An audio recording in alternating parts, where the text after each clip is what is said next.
In a world where people seek comfort and relaxation, could the hands that soothe tired muscles hide a darker, chilling secret? What if the one place you felt safe and refreshed was a trap you could never remember escaping?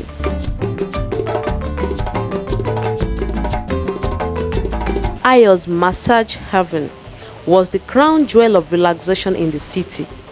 Nestled in an upscale part of town, the building was an oasis of calm.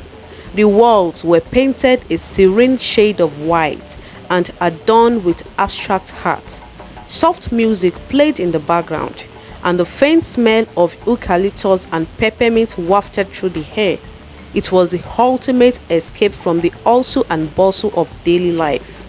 Ayo himself was the perfect image of charm and professionalism. Young, tall, with chiseled features, a disarming smile, and polished manners that instantly made clients feel special. His skill was unmatched, and his hands seemed to have a magic touch. With every session, he reinforced his reputation as a man who understood the art of relaxation. Customers left his store rejuvenated, singing his praises and referring their friends. But behind that picture-perfect facade was a secret darker than anyone could imagine. Ayo's secret weapon wasn't his charm or his skill, but the oil he used for his massages. A unique blend, its ingredients were unknown to anyone but him. The oil had a sinister power. Once it touched a woman's skin, it aroused her deeply, stripping away her inhibitions and clouding her mind.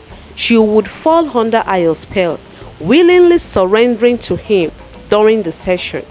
And once she stepped out of his store, her memory of what transpired would vanish like smoke in the wind. All she could recall was how incredible her massage had been and how refreshed she felt. Women flocked to Ayo's store in droves, young and old. One Friday morning, Titi, a fitness trainer, walked in for her third appointment of the month. As Ayo led her to the massage room, she admired the tasteful decor. The massage bed was draped in crisp white sheets, and a row of scented candles flickered gently on a shelf. This oil is specially formulated to relieve tension, Ayo said, with a warm smile as it rubbed it into his palms. Titi sighed in relief as his hands worked their way over her tense shoulders. Little did she know the relief she felt was the oil beginning to take effect. Within minutes, her thoughts became hazy, her body unusually warm. The session blurred into something she couldn't quite recall, but as always, she left glowing and refreshed. Weeks later, Shade, a final year law student, visited Ayo's oven after a stressful week of exams. Like every other client, she was enchanted by his professionalism and skill. But after her session, something felt off. Her mind was foggy, and she couldn't shake the feeling that something strange had happened. She dismissed it, thinking she was simply tired, and like the others, she returned for more. For a while, everything was perfect for Ayo. His business thrived, and he enjoyed the power his oil gave him, relishing the fact that his clients left without a clue of what transpired. But fate had a way of catching up with even the cleverest schemes. It all began to unravel when Kelechi, a vibrant young woman in her third trimester of pregnancy, started frequenting Ayo's haven. She was new to the city. Her husband, Hakim, was a workaholic banker who traveled frequently. On her doctor's advice, Kelechi sought ways to manage the aches and pains of pregnancy. When a friend recommended Ayo's haven, she booked an appointment without hesitation. Her first session was transformative. It was enough to hook her. The stress and aches of pregnancy melted away under his skilled hands. Ayo's touch seemed to work miracles. and the oil he used felt like liquid gold on her skin.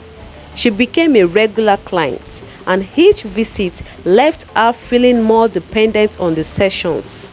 But her newfound serenity came at a cost. Soon, Akin began noticing changes in his wife and her lack of enthusiasm when he called during his trips. Kelechi, who had always been loving and devoted, started growing distant. She seemed irritable and withdrawn, and their once happy home became filled with tension. Akin tried to talk to her, but Kelechi couldn't explain what was wrong. She felt a strange pull towards Ayo that she couldn't understand. His name lingered in her mind, and she found herself making excuses to visit his store more often. When Akin returned home one weekend, she greeted him with a lukewarm smile and avoided his touch. Her behavior baffled him. "Are you okay, Kelechi? Is it the pregnancy?" he asked one night. "I don't know, Akin," she replied, her voice laced with frustration. "Sometimes I feel like I don't belong here anymore." "What? Do you understand what you just said?" Akin's heart sank. His once loving wife now seemed like a stranger. "What is it? Talk to me, darling," Akin asked. "I don't know. I just don't know," Kelechi replied, standing up from the chair. "Please, Angel, have I offended you?" Akin said, following her about the room. "I'm fed up. I'm fed up. I'm fed up of you. I'm fed up of us," she shouted as she turned sharply at Akin and walked into the bedroom. My angel. Babe," Akin said, following her, but she refused to talk to him. Please kindly support our channel by subscribing, liking and sharing our stories. This encourages us and also helps us to grow. Thank you so much as you do so. Shocked and heartbroken, Akin reached out to his elder sister, Bingpe, for advice a few weeks after all his efforts proved abortive. Bingpe, a 68 years devout woman with a strong spiritual connection, immediately suspected spiritual interference.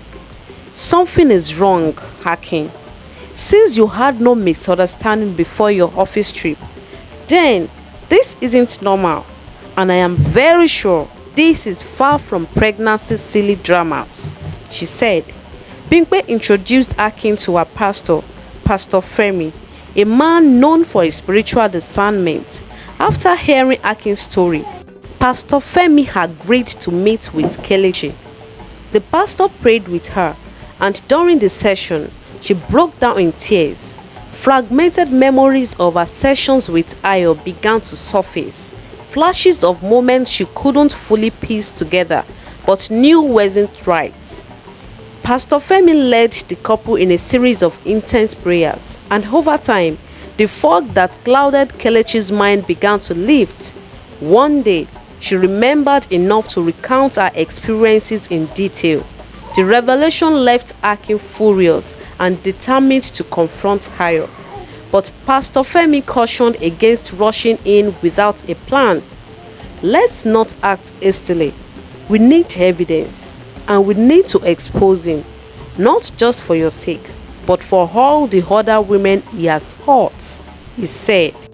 They devised a plan, and Bingpe volunteered to book a session at Ayo's Haven. Posing as a new client, she arrived at the store equipped with a hidden recording device and a small vial of anointing oil Pastor Femi had given her.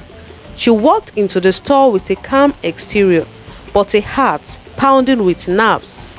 Ayo welcomed her warmly, his smile as charming as ever. The session began, and true to his routine, he used his enchanted oil. But Bingpe was no ordinary client.